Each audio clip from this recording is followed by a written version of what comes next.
नमस्कार। GS prime के daily current affairs में आपका स्वागत है। चलिए शुरू करते हैं आज का सेशन। आज के सेशन का पहला प्रश्न है, हाल ही में महिला अधिकारिता पर G20 मंत्री स्तरीय सम्मेलन कहाँ आयोजित किया गया? इसके ऑप्शंस हैं फ्रांस, इटली, जर्मनी या फिर इंग्लैंड। इसका सही जवाब है ऑप्शन बी, इटली। महिला अधिकारिता पर पहली बार G20 मंत्री स्तरीय सम्मेलन इटली के सांता मार्गेरिटा लिगूर में आयोजित किया गया था। यह मिश्रित प्रारूप में आयोजित किया गया था, अर्थात लोगों ने भौतिक रूप यानी फिजिकल फॉर्म और वीडियो कॉन्फ्रेंस के माध्यम से भी भाग लिया। केंद्रीय महिला एवं बाल विकास मंत्री श्रीमती स्मृति ईरानी ने भारत की ओर से बैठक को संबोधित किया। केंद्रीय मंत्री ने पारस्परिक सहयोग के माध्यम से लिंग और महिला केंद्रित मुद्दों को संबोधित करने की दिशा में भारत की प्रतिबद्धता की पुष्टि की है। चलिए जानते हैं G20 सम्मेलन के बारे में। महिला अधिकारिता पर G20 सम्मेलन ने STEM यानी स्टेम, वित्तीय, फाइनेंशियल और डिजिटल साक्षरता यानी डिजिटल लिटरेसी, पर्यावरण और स्थिरता यानी इन्वायरमेंट एंड सस्टेनेबिलिटी सहित सभी क्षेत्रों में महिलाओं और लड़कियों की समानता और विकास के लक्ष्यों को आगे बढ़ाने के लिए साझा उद्देश्यों और जिम्मेदारियों को स्वीकार किया। दूसरा प्रश्न है, हाल ही में किसे स्टॉप टीवी पार्टनरशिप बोर्ड का अध्यक्ष नियुक्त किया गया? इसके ऑप्शंस हैं डॉक्टर हर्षवर्धन, मनसुख मांडविया, स्मृति ईरानी या फिर इनमें से कोई नहीं। इसका सही जवाब है मनसुख मांडविया। केंद्रीय स्वास्थ्य और परिवार कल्याण मंत्री मनसुख मंडाविया ने स्टॉप टीबी पार्टनरशिप बोर्ड के अध्यक्ष के रूप में कार्यभार संभाला है। उन्होंने अध्यक्ष के रूप में केंद्रीय स्वास्थ्य और परिवार कल्याण मंत्री डॉक्टर हर्षवर्धन की जगह ली है। भारत का लक्ष्य 2025 तक टीबी को समाप्त करना है, जबकि संयुक्त राष्ट्र का लक्ष्य 2030 तक टीबी को समाप्त करना है। स्टॉप टीबी पार्टनरशिप एक संयुक्त राष्ट्र द्वारा आयोजित साझेदारी कार्यक्रम है, जिसका उद्देश्य सामूहिक रूप से ट्यूबरक्यूलोसिस के खिलाफ लड़ना है। स्टॉप टीबी पार्टनरशिप ने आने वाले बोर्ड के वाइस चेयर ऑस्टिन ऑरेंज ओबी फुना का भी स्वागत किया। वह 1 जनवरी 2022 से 3 साल की अवधि के लिए बोर्ड के उपाध्यक्ष के रूप में कार्यभार संभालेंगे। तीसरा प्रश्न है, हाल ही में दिल्ली सरकार ने देश के मेंटर्स कार्यक्रम के लिए किसे अपना ब्रांड एम्बेसडर नियुक्त किया है? इसके ऑप्शंस हैं अमिताभ बच्चन, सोनू सूद, विद्या बालन या फिर अभिषेक बच्चन। इसका सही जवाब है ऑप्शन बी, सोनू सूद। दिल्ली के मुख्यमंत्री अरविंद केजरीवाल ने घोषणा की है कि बॉलीवुड अभिनेता सोनू सूद दिल्ली सरकार के देश के मेंटर्स कार्यक्रम के ब्रांड एम्बेसडर होंगे। दिल्ली सरकार जल्द ही इस कार्यक्रम की शुरुआत करेगी। कार्यक्रम में 1 से 10 सरकारी स्कूल के छात्रों को गोद लेने की आवश्यकता होती है, जिन्हें अपने संबंधित क्षेत्रों में सफल नागरिकों द्वारा सलाह दी जा सकती है। छात्रों को फोन पर मार्गदर्शन करने के लिए मेंटर्स हर हफ्ते 10 मिनट का समय निकालेंगे। पहल के तहत इच्छुक नागरिक शहर के सरकारी स्कूलों में पढ़ने वाले 1 से 10 बच्चों को गोद ले सकते हैं। चौथा प्रश्न है, हाल ही में किस मंत्रालय ने ई श्रम पोर्टल लॉन्च किया है? इसके ऑप्शंस हैं वित्त मंत्रालय, श्रम एवं रोजगार मंत्रालय, उद्योग मंत्रालय या फिर इनमें से कोई नहीं। इसका सही जवाब है ऑप्शन बी, श्रम एवं रोजगार मंत्रालय। श्रम और रोजगार मंत्रालय यानी ministry of labour and employment ने असंगठित श्रमिकों यानी अनऑर्गेनाइज्ड वर्कर्स को केंद्र और राज्य सरकारों द्वारा लागू की जा रही सामाजिक सुरक्षा योजनाओं से जोड़ने के लिए ई श्रम पोर्टल लॉन्च किया है। श्रम और रोजगार मंत्री भूपेंद्र यादव ने पोर्टल लॉन्च किया है, जहां 38 करोड़ असंगठित श्रमिक यानी अनऑर्गेनाइज्ड वर्कर्स अपना पंजीकरण करा सकते हैं और बदले में विभिन्न सामाजिक सुरक्षा योजनाओं का लाभ उठा सकते हैं। चलिए जानते हैं ई श्रम पोर्टल के बारे में। प्रत्येक असंगठित कर्मचारी जो ई श्रम पोर्टल पर पंजीकरण करता है, उसे 2 लाख रुपए का दुर्घटना बीमा कवर मिलेगा, यानी मृत्यु या स्थायी विकलांगता पर 2 लाख रुपए और आंशिक विकलांगता पर 1 लाख रुपए। पांचवा प्रश्न है, हाल ही में स्वीप परामर्श कार्यशाला किसके द्वारा आयोजित की गई? इसके ऑप्शंस हैं नीति आयोग, चुनाव आयोग, वित्त आयोग या फिर इनमें से कोई नहीं। इसका सही जवाब है ऑप्शन बी, चुनाव आयोग। भारत निर्वाचन आयोग यानी इलेक्शन कमीशन ऑफ इंडिया ने व्यवस्थित मतदाता शिक्षा और चुनावी भागीदारी यानी systematic voters education and electoral participation यानी स्वीप परामर्श कार्यशाला का आयोजन किया। इस कार्यशाला के एक भाग के रूप में मुख्य चुनाव आयुक्त सुशील चंद्रा ने चुनाव आयुक्त राजीव कुमार के साथ एक नई पहल का अनावरण किया।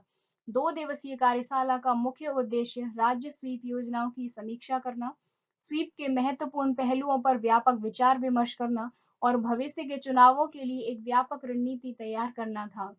स्वीप कार्यक्रम क्या है? स्वीप कार्यक्रम मतदाता शिक्षा और जागरूकता के लिए भारत के चुनाव आयोग का प्रमुख कार्यक्रम है। नए मतदाता अपने मतदाता पहचान पत्र भेजते समय आयोग से एक व्यक्तिगत पत्र भेजेंगे।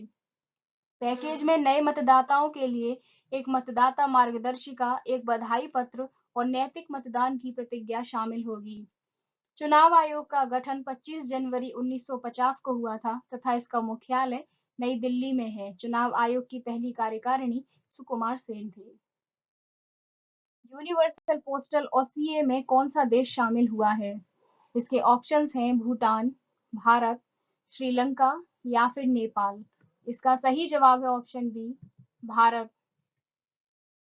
भारत ने कोट डिलॉयर के आविर्जान में 27वें यूपीयू कांग्रेस के दौरान यूनिवर्सल पोस्टल यूनियन यानी यूपीयू के 2 प्रमुख निकायों की सदस्यता के लिए चुनाव जीता है।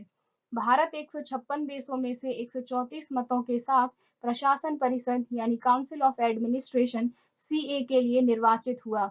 देश को दक्षिण एशिया और ओशियानिया क्षेत्र से सीए चुनावों में सबसे ज्यादा वोट मिले। इसके अलावा भारत को पोस्टल ऑपरेशंस काउंसिल यानी पीओसी के लिए भी 106 वोटों से चुना गया है। यूनिवर्सल पोस्टल यूनियन में सहयोग को मजबूत करने के लिए भारत अब सभी के साथ मिलकर काम करेगा। यूनिवर्सल पोस्टल यूनियन का मुख्यालय बर्न, स्विट्जरलैंड में है तथा इसकी स्थापना 9 अक्टूबर 1874 को हुई थी। इसके महानिदेशक मासाहिको मेटको हैं। 7वां प्रश्न है, हाल ही में बीपीआरएनडी तथा एआईसीटीई ने साथ मिलकर कौन सा हैकाथॉन लॉन्च किया है? इसके ऑप्शंस हैं चिंतन 2021, मंथन 2021, सत्य 2021 या फिर ऊर्जा 2021। इसका सही जवाब है ऑप्शन बी, मंथन 2021। पुलिस अनुसंधान और विकास ब्यूरो यानी bureau of police research and development BPR&D ने अखिल भारतीय तकनीकी शिक्षा परिषद यानी all India council for technical education यानी एआईसीटीई के सहयोग से मंथन 2021 नामक एक अद्वितीय राष्ट्रीय हैकाथॉन शुरू किया है। हैकाथॉन का मूल उद्देश्य देश की खुफिया एजेंसियों के सामने 21वीं सदी की सुरक्षा चुनौतियों का सामना करने के लिए नवीन अवधारणाओं और प्रौद्योगिकी समाधानों की पहचान करना और इन प्रवर्तन एजेंसियों यानी इन्फोर्समेंट एजेंसीज को सशक्त बनाना है। चलिए जानते हैं हैकाथॉन के बारे में। हैकाथॉन 28 नवंबर से 1 दिसंबर 2021 तक ऑनलाइन मोड में आयोजित होने वाला है। विजेता टीम को 40 लाख रुपए की राशि मिलेगी।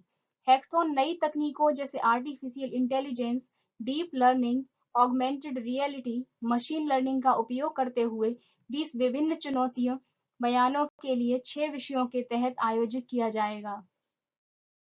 8वां प्रश्न है, हाल ही में किस आयोग ने एनईआर जिला एसडीजी सूचकांक रिपोर्ट जारी की है? इसके ऑप्शंस हैं चुनाव आयोग, नीति आयोग, योजना आयोग या फिर वित्त आयोग।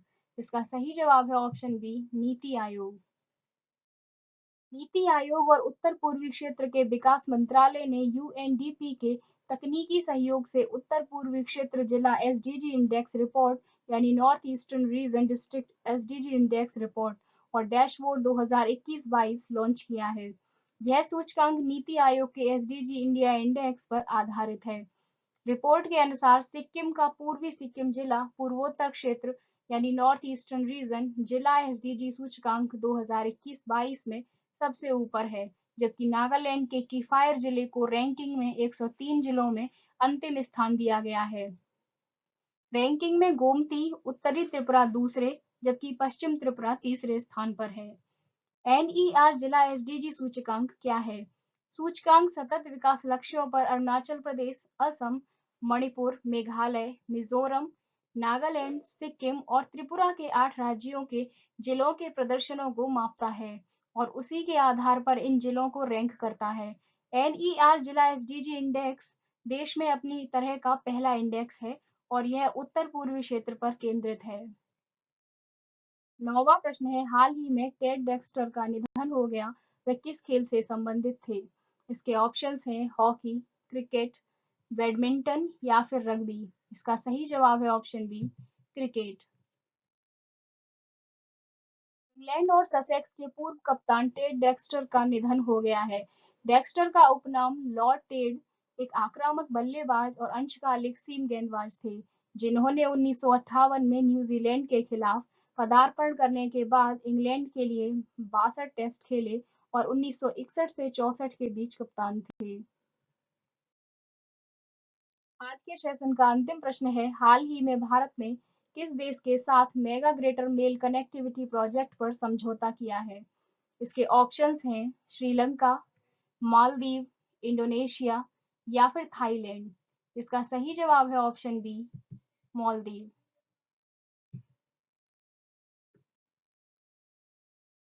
भारत और मालदीव की सरकार ने mega greater Male connectivity project यानी जीएमसीपी के लिए अनुबंध पर हस्ताक्षर किए। Greater Male connectivity project Maldives में अब तक की सबसे बड़ी नागरिक बुनियादी ढांचा परियोजना है। भारत सरकार जीएमसीपी के कार्यान्वयन के लिए 400 मिलियन अमेरिकी डॉलर की लाइन ऑफ क्रेडिट यानी एलओसी और 100 मिलियन अमेरिकी डॉलर के अनुदान के माध्यम से वित्त पोषण कर रही है। 400 मिलियन अमेरिकी डॉलर का एलओसी भारतीय निर्यात आयात बैंक यानी एग्जिम बैंक द्वारा प्रदान किया जाएगा। चलिए जानते हैं इस परियोजना के विषय में। यह परियोजना मुंबई, महाराष्ट्र में स्थित भारतीय निर्माण और इंजीनियरिंग फर्म एफकॉन्स द्वारा विकसित की जाएगी। ग्रेटर मेल कनेक्टिविटी प्रोजेक्ट में 6.74 किलोमीटर लंबा पुल और सेतु लिंक शामिल है, जो राष्ट्रीय राजधानी माले को 3 पड़ोसी द्वीपों अर्थात वेलिंगली, गुल्हेफाहू और थिलाफुशी से जोड़ेगा। मालदीव के राष्ट्रपति इब्राहिम मोहम्मद सोलिह हैं तथा यहाँ की राजधानी माले और मुद्रा मालदीवियन रूफिया है। मिलेंगे कुछ नए प्रश्नों के साथ। Thanks for watching. Please like, share and subscribe.